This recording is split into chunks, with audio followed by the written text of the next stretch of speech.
Today, we're not talking about tanks or infantry, we are taking to the skies to dive into one of the most incredible industrial and psychological victories of World War II. This is the story of a plane that German aces initially laughed at as a flying milk bottle and how it became the most terrifying thing the Luftwaffe had ever seen. I mean, the setup is something straight out of a movie, right? The flying milk bottle and the mathematicians of destruction. The laughingstock arrives. So, picture this. It's April 8th, 1943. Way up at 27,000 feet over Caen, France. The air is crystal clear. You've got Oberlieutenant Rolf Hermichen, a veteran German ace from the famous Jagdgeschwader 26 Fighter Wing. Up there in his sleek Focke-Wulf 190, he's watching the new American fighters climb up to meet his formation, and he can't help but smirk into his oxygen mask. He actually keys his radio and transmits to his wingman, "The Americans have sent us flying milk bottles." He's laughing, and why wouldn't he be? These things, the Republic P-47s, Thunderbolts, are making their combat debut over occupied Europe, and they look absolutely ridiculous to a German pilot. I mean, they're massive, right? We're talking about a 7-ton machine lumbering upwards. It's 2,000 horsepower Pratt & Whitney double Wasp engine screaming against all that weight. To the Germans, who were used to the nimble Spitfires and their own slender Messerschmitts, the P-47 looked comical. It had a barrel-shaped fuselage, a huge bubble canopy, and a propeller that looked oversized compared to anything the Luftwaffe was using. What Hermichen and his buddies didn't know was that what they couldn't comprehend was that they were witnessing the arrival of the ultimate weapon that would systematically dismantle the Luftwaffe's fighter arm. In less than 18 months, these flying milk bottles would go from being a punchline to being the sound of certain death.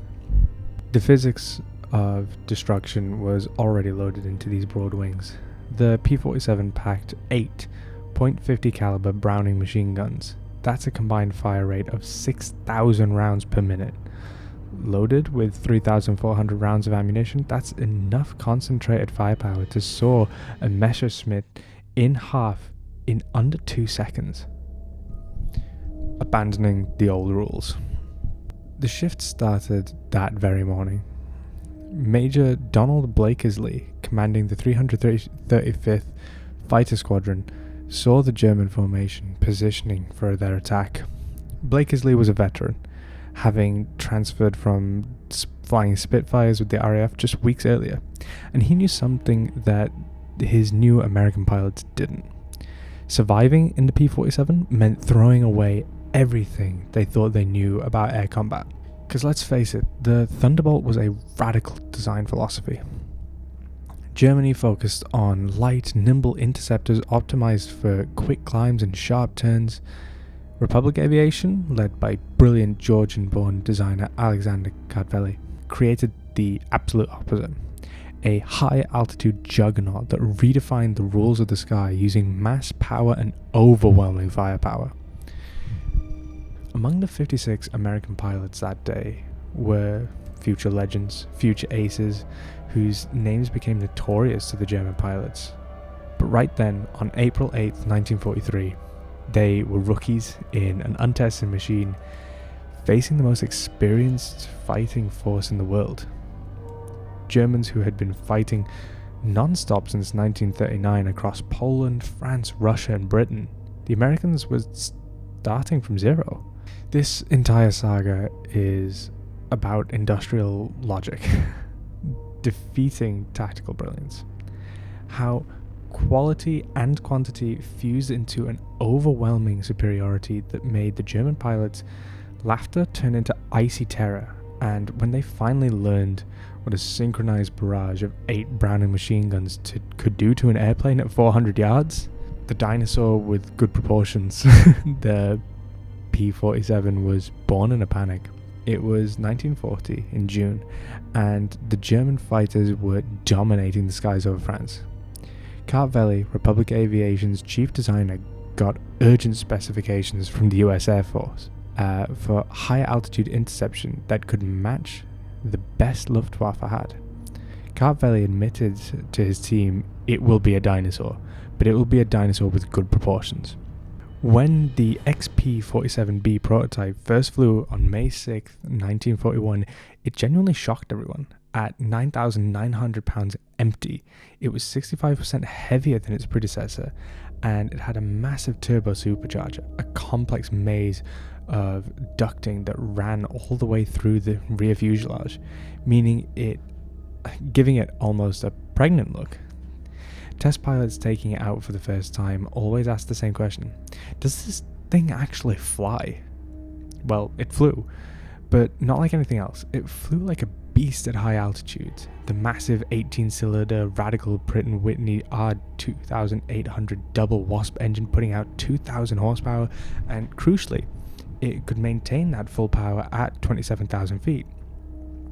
That's where the secret was. The turbo supercharger fed the exhaust gases, delivering sea-level performance up at the stratosphere, where the air was too thin for conventional systems. German fighters, by contrast, were already gasping for air up there, the deadly learning curve. Initially, the P-47 was a mess. Major Hubert Hub Zemk, commanding the 56th Fighter Group during the training in Connecticut, hated the aircraft. His unit lost 18 pilots and 41 aircraft to training accidents between September 1942 and January 1943.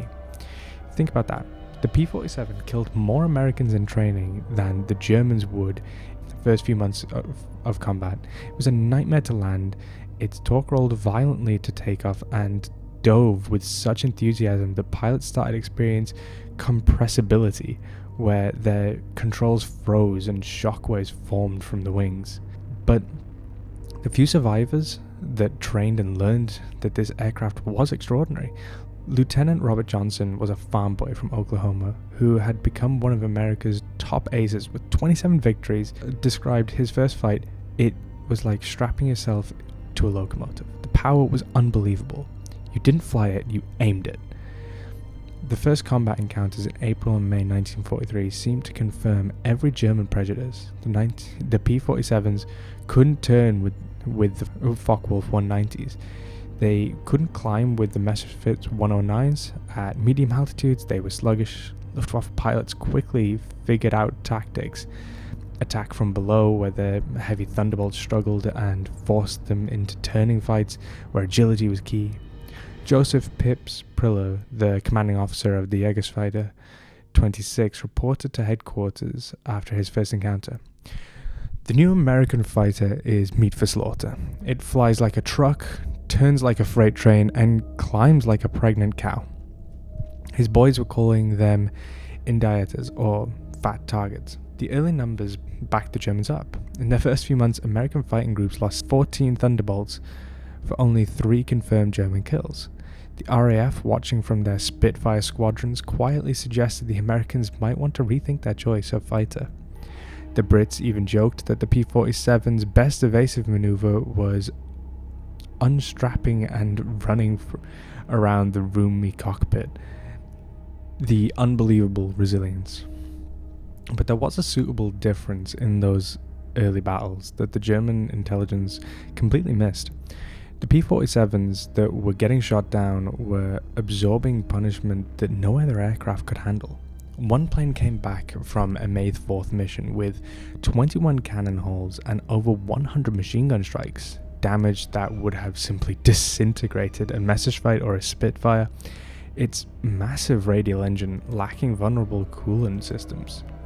It shrugged off hits that would have stopped a liquid-cooled fighter instantly. More significantly, when a P-47 did get its guns on target, the results were devastating. The Thunderbolt's 8-gun battery created a convergence zone of destruction that German pilots had never experienced. Unlike the low-caliber rifles of early war fighters or the cannons with limited ammo, the American fighter could maintain sustained fire for over 30 seconds. An eternity in a dogfight. The that truly started to change the German minds happened on June 26, 1943, over Lazo, France. It involved 2nd Lieutenant Robert S. Johnson, the same farm boy from Oklahoma, now flying with 61st Fighter Squadron. Johnson's formation was jumped by 16 Focke-Wulf 190s. Johnson's Thunderbolt, flying at the rear, was hit immediately, taking catastrophic damage. 21 20mm cannon shells exploded across his aircraft. His canopy shattered, hydraulic fluid filled the cockpit, and the engine cowling tore away. And fire erupted behind the instrument panel. Johnson was wounded in the leg and nose and tried to bail out, only to find the canopy was jammed shut. A 20mm shell had exploded right in the track, welding it closed. He was trapped in a dying machine at 27,000 feet. What happened next was legendary. Despite having zero forward visibility, a violently shaking engine, and controls that barely worked, Johnson somehow leveled the plane and pointed it towards England. The P-47 kept flying with damage that should have turned it would have turned other fighters into confetti. Then a lone Focke-Wulf 190 discovered the crippled Thunderbolt limping toward the channel at a measly 170 miles per hour. The German pilot, whom historians still can't identify, positioned himself right behind Johnson and opened fire. Unloading his cannon and machine guns, Johnson could only huddle behind his armor plate and pray. The Thunderbolt absorbed the Germans' entire cannon ammunition load. The German repositioned, now firing only his machine gun, his cannon ammo exhausted. He pulled alongside. Staring at the flying wreck, Johnson could see the young blonde pilot's face clearly, his expressions shifting from confidence to confusion to sheer disbelief. Maybe even a little fear. The German repositioned one last time, emptied his remaining machine gun ammunition into the Thunderbolt, pulled alongside again, shook his head in amazement, gave an informal salute and peeled away. He was out of ammo, and the American plane still flew. Johnson's P-47 landed at Manston, its engine falling right on the runway. The crew chief stopped counting bullet holes after reaching 200. A cannon shell had exploded inches from Johnson's head. The control cables were partially severed. 3 of the 4 main longerons, the structural backbone of the fuselage, was shot through. Yet, that plane had brought him home. The survival of Johnson's aircraft sent shockwaves through both air forces. American engineers realized they had underestimated their own creation. German intelligence, getting combat reports, initially refused to believe it. It was impossible, but multiple pilot testimonials confirmed the impossible.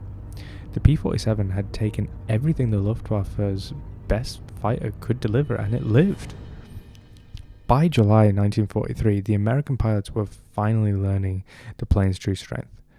Hub Zemke, the commander who had initially hated the P-47, had figured out the secret. Don't turn them. Don't climb with them at low altitude. Use your weight. Use your power. Use your guns.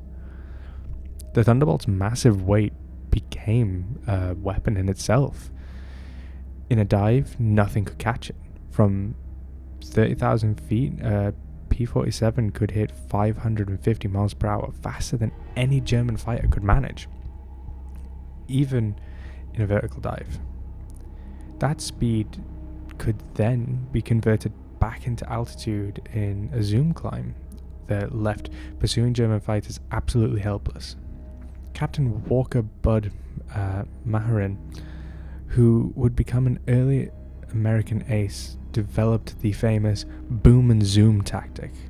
P-47s would climb to 30,000 feet, well above the effective operating height of German planes. Then the Luftwaffe appeared. The Thunderbolts would roll inverted and dive, reaching incredible speeds. At the bottom of those dives, the 8 heavy machine guns would open up. German survivors described it as facing a wall of lead. The combined firepower created an impenetrable zone of destruction. Aircrafts caught in that convergence zone didn't just go down, they were disintegrated. The true revelation of American firepower came on August 17th, 1943. During the deep penetration dual raid on Schweifert and Regensburg, Major David Schilling, leading the 62nd Fighter Squadron, encountered a formation of Messerschmitt 110 destroyer aircrafts, the Luftwaffe's specialized twin-engine bomber killers. Schilling's 4 Thunderbolts rolled into their attack dive from 28,000 feet. A gunner in one of the Me-110s, named Heinrich Roth, later recounted the horrifying speed and effect. The American fighters came down like hammers from heaven. I opened fire at 800 meters. Good hits. I saw them strike the fighter's wings. The P-47 didn't even wobble. Then he fired. The aircraft ahead of us simply came apart. Not shot down, destroyed. Wings separated from the fuselage, tail severed, the crew compartment shredded into metal confetti in 2 seconds, and a 110 became nothing. 8 Me-110s were destroyed in less than a minute. The Germans had simply never experienced such concentrated fire. Each P-47 carried 3,400 rounds, weighing 900 pounds, and could maintain fire for over half a minute. At the standard convergent distance of 300 yards, all 8 guns intersected in a zone about 6 feet wide. Anything caught there faced 100 half-inch projectiles per second. Gabi Gabreski, who would become the top American ace in Europe, put it simply, "When you hit them with all 8, they don't just go down, they explode. I saw a 109 literally cut in half, the tail falling one way, the nose and wings falling another. The pilot never knew what hit him." By September of 1943, the Luftwaffe was realizing another terrifying truth about the P-47. Its performance soared with altitude, while their fighters suffered. The turbo-supercharged double Wasp engine maintained its full power right up to that 30,000 feet mark. German fighters, relying on less advanced superchargers, were wheezing above 25,000 feet. This harsh reality led to the fatal encounter of one of Germany's most successful aces, Hans Philipp, with 206 victories, on October 8, 1943. Leading his Focke-Wulfs against the B-17 formation at 28,000 feet, Philipp found his plane sluggish in the thin air. Robert Johnson, now an experienced pilot, spotted Philipp's distinctive Focke-Wulf from 31,000 feet. Johnson's combat report was clinical. Opened fire at 300 feet, 30-degree deflection, observed strikes along the entire fuselage, enemy aircraft exploded. No parachute observed. Philipp's death shocked the Luftwaffe to its core. If one of their best men, who had survived over 500 combat missions, couldn't survive against the Thunderbolt, what hope did the average pilot have? The German High Command ordered an investigation. The report to Hermann Göring in November of 1943 was brutal. The P-47's service ceiling exceeded 42,000 feet, its dive speed approaching the sound barrier, its armor, including its thick steel plate behind the pilot and half-inch bulletproof windscreen, was immense. And most importantly, its rugged construction allowed it to survive damage that would destroy 3 conventional fighters and still limp home. We just finished talking about how the German pilots realized that the flying milk bottle, the P-47, was actually a flying tank that could soak up impossible damage and return home, and how its 8 guns could simply disintegrate an enemy fighter. That was the first shock. Now we look at how the P-47 evolved into an unstoppable long-range killer and became the ultimate symbol of America's overwhelming industrial dominance, turning the war for good. The P-47 that the Germans laughed at in 1943 was rapidly replaced by something far more terrifying: In January of 1944, a new variant started showing up in England, the P-47 D-22. The biggest change was a huge propeller, the Hamilton Standard Hydromatic, with paddle blades 13 feet in diameter. It looked almost cartoonish, with broad, massive blades that just bit into the air like oars. The change in performance was instantaneous and dramatic. The earlier Thunderbolts had a sluggish climb rate at about 2,200 feet per minute at sea level. Paddle blade variations could hit 3,000 feet per minute, suddenly matching or even exceeding the German fighters at most altitudes. Plus, the massive prop improved acceleration, allowing the P-47s to build energy much faster in a level fight.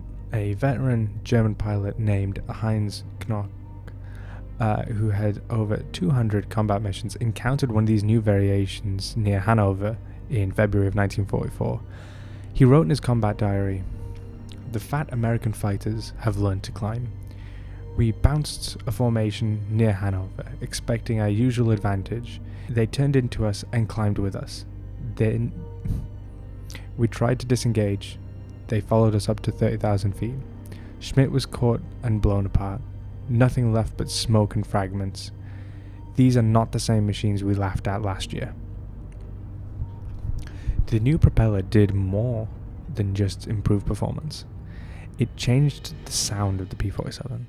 The blade tips were reaching supersonic speeds, creating this distinctive, deep, thundering roar that German ground troops started reporting. They could identify the approaching P-47s by sound alone. A deep, threatening rumble that simply meant death was coming from above. They started calling it Donnerschlag, or thunderclap. Long legs and the end of the airlift. By March 1944, the P-47s gained the one thing that they truly lacked: range. They started fitting external fuel tanks, 2 108-gallon tanks under the wings, or a 75-gallon belly tank, extending their range to over 1,000 miles. With the new paddle blade propellers, their performance didn't suffer much even when fully loaded, and they could fight on equal terms immediately after they dropped these tanks.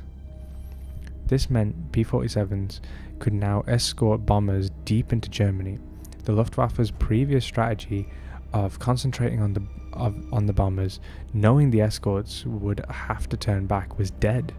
Now they had to fly through a screen of P-47s, which was increasingly suicidal. German pilots developed a grudging respect that quickly became sheer terror for the big American fighters. Major Gunther Rall, one of Germany's top aces with 275 victories, mostly on the Eastern Front, survived an encounter with the P-47 on March 6th of 1944 that left him badly wounded. He recalled in a post-war interview, "We saw them from above, fat silhouettes against the sun. Someone laughed and said, 'Here come the flying pigs.' Nobody was laughing 30 seconds later.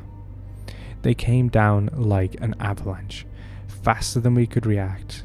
The first pass destroyed 3 of our fighters, just gone. Transformed into burning debris. Their guns didn't fire in bursts like ours. They poured out solid streams of fire. Getting caught in that stream meant instant death." The escort missions also highlighted the Thunderbolts' incredible endurance. While German fighters had to use maximum power settings that burned fuel rapidly, the American radial engines could cruise efficiently at high altitudes. P-47s could stay with the bombers for hours, maintaining top cover while still having enough fuel left for combat and the long flight home.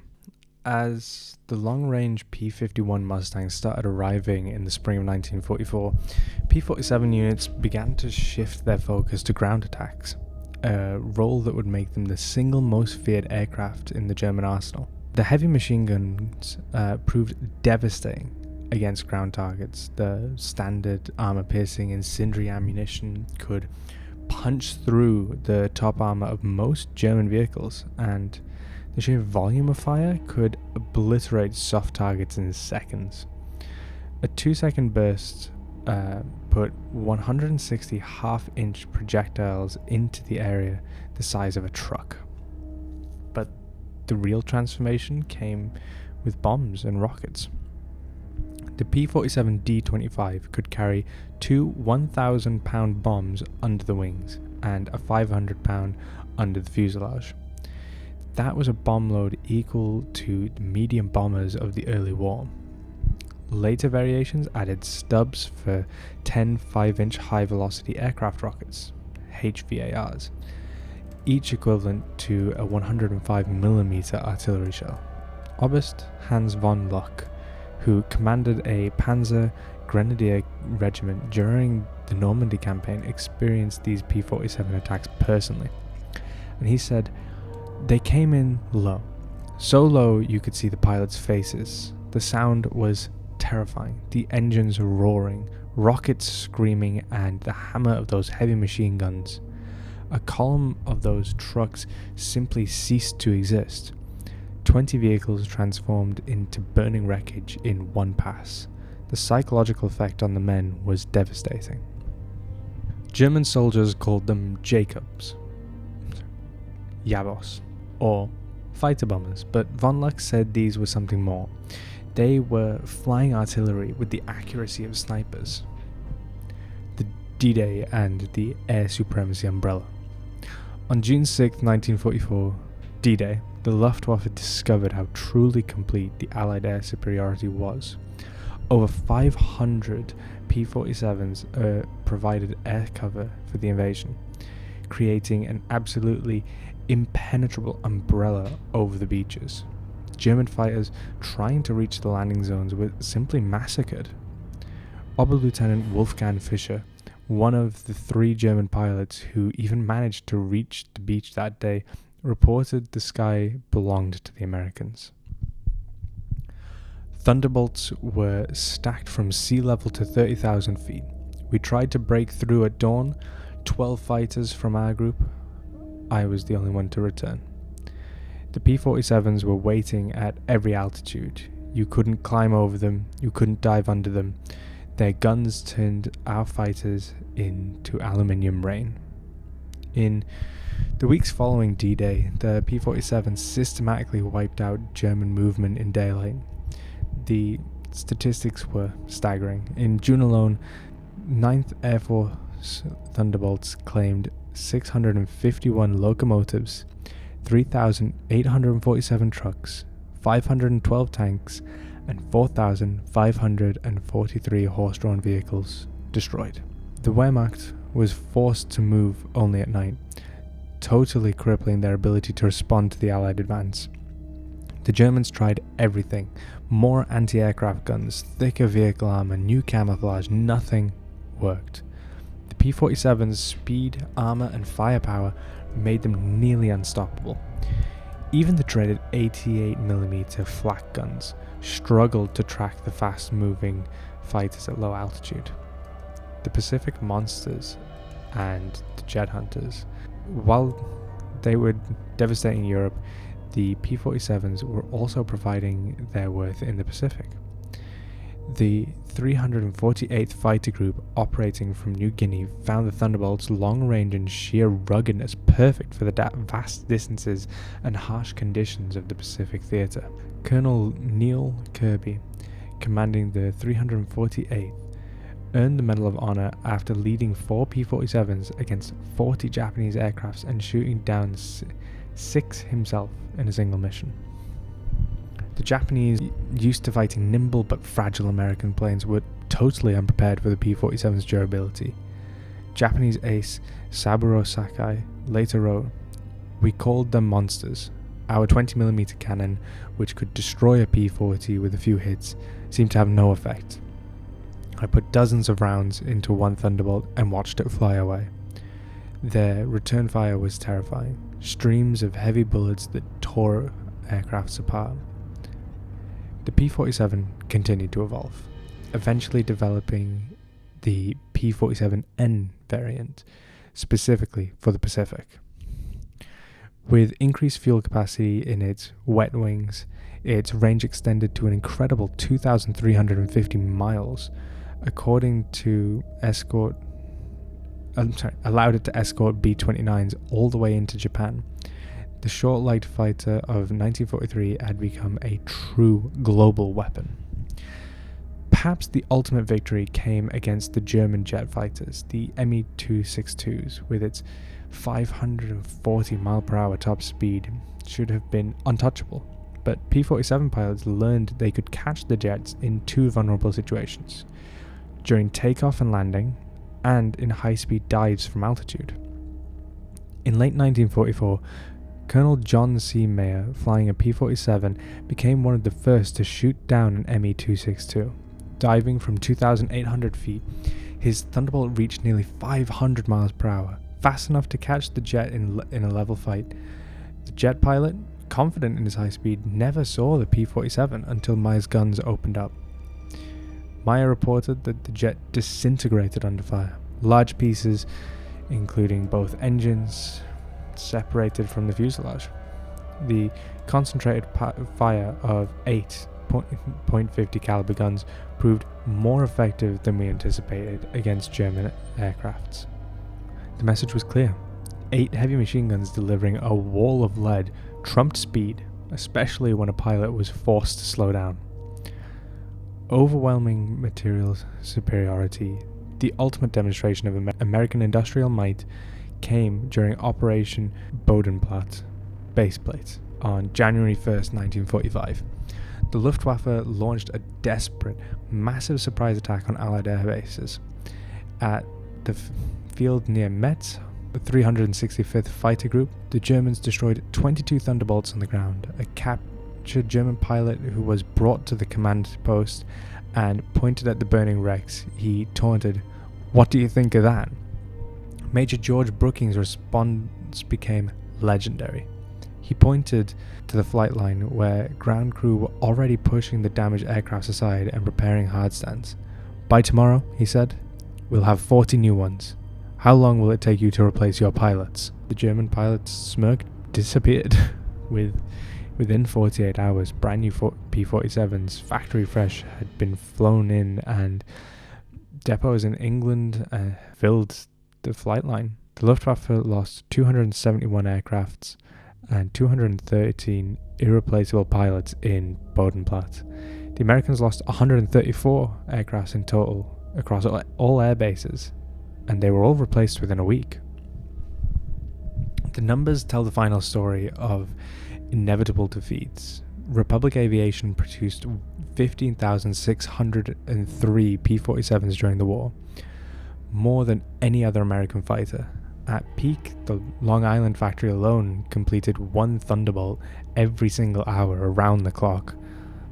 The Evansville plant, built from scratch in Indiana, was producing 500 aircrafts per month by 1944. Each P-47 required 65,000 individual parts, 8 miles of wiring, 2,000 pounds of aluminium, and yet American workers, many of them women who had never seen an aircraft before Pearl Harbor, assembled these incredibly complex machines with precision that exceeded peacetime standards. The ammunition production was equally staggering. Each P-47 required 3,400 rounds of .50 caliber ammo, and with hundreds of Thunderbolts flying daily, consumption exceeded 10 million rounds per month by mid-1944.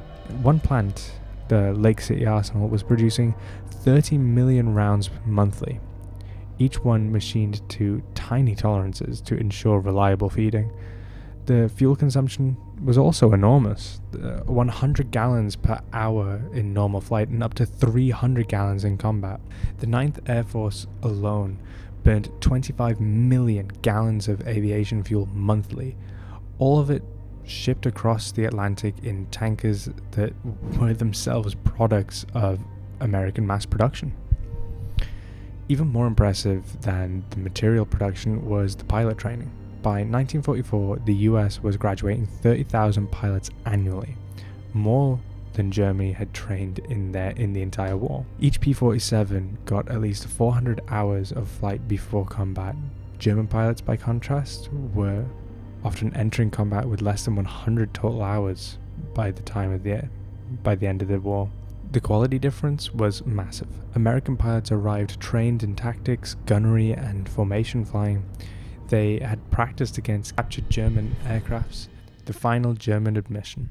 In March 1945, Joseph Priller, the same ace who mocked the P-47s as pregnant cows, 2 years later was interviewed by German propaganda officials. His statement was deemed too demoralizing to ever be published, but it revealed the complete and absolute transformation in German attitudes. The Thunderbolt is the best fighter bomber ever built. Its firepower is unprecedented. Weapons that never jam, never overheat, never run out of ammunition in normal combat. It carries bombs like a medium bomber, fires rockets like artillery, and fights like a fighter when needed, but beyond the machine is what it represents. Unlimited American production. They lose 10, they build 20. We lose 1, it's gone forever. Their pilots arrive better trained than our instructors. They have fuel for training, ammunition for practice, spare parts for everything. We have nothing but courage. And courage without resources is just delayed defeat. He concluded, "We laughed at them in 1943. We are not laughing now." When you hear those guns, you know death has come calling. The sound haunts us. Mechanical, precise, unstoppable. Like everything American, it's about overwhelming material superiority. They didn't beat us through better tactics or brilliance. They just buried us in steel. The story of the P-47 is really a story of the Allied victory. A flawed machine that was continuously improved and backed by an infinite industrial and human capacity turned into tactical brilliance of the enemy, putting into a purely statistical impossibility. That plane truly flew the Germans into the ground. That wraps up the second part of this incredible story. The combination of the P-47's rugged design, relentless evolution, and the industrial machine behind it. It's just unbelievable, right? It's proof that sometimes the ultimate weapon isn't a secret prototype, but sheer overwhelming quality, quantity, and power. What do you think was the single biggest factor in the P-47's success? The 8 guns, the turbo supercharger, or the ability of American industry to replace losses pretty much instantly? Let me know. And if you enjoyed diving into the history of this unbelievable flying milk bottle, hit like and help this video fly through the platform, and subscribe so you don't miss the next deep dive.